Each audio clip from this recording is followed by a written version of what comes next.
President Sadir Japarov signed the constitutional law on the Cabinet of Ministers of the Kyrgyz Republic, adopted by the parliament on October 6 of this year.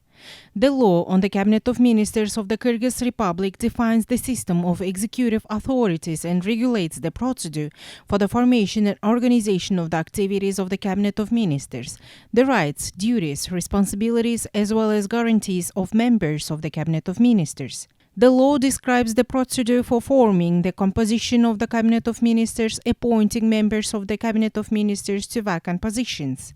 Thus, the following qualifications requirements are established for candidates for the position of Chairman of the Cabinet of Ministers and another members of the Cabinet of Ministers, the head of another executive authority, higher education, as well as work experience in the state and municipal positions for a total of at least 10 years, including 5 years in leadership positions or experience in leadership work in the relevant fields of activity for at least 10 years.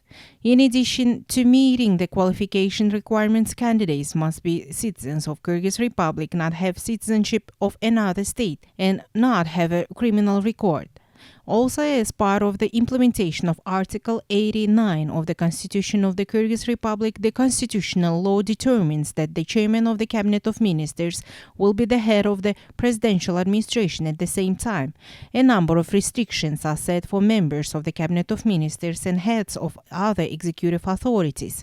In particular, designed officials do not have the right to engage in entrepreneurial activity, use administrative resources during referendums, election campaigns, etc. In addition, a member of the Cabinet of Ministers assuming office must submit to the Chairman of the Cabinet of Ministers a declaration on private personal interests.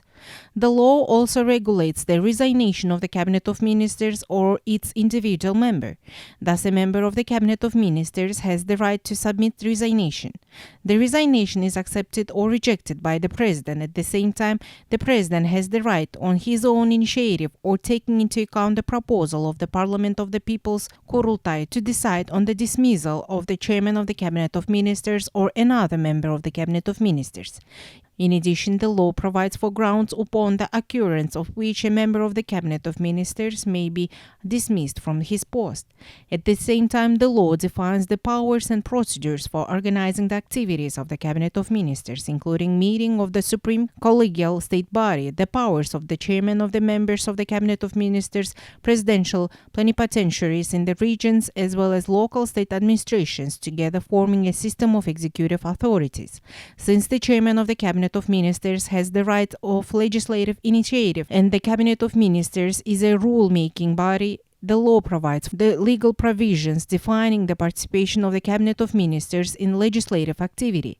This constitutional law comes into force on October 11th, after which the head of state will define the structure and composition of the Cabinet of Ministers and submit candidates to the Parliament for approval.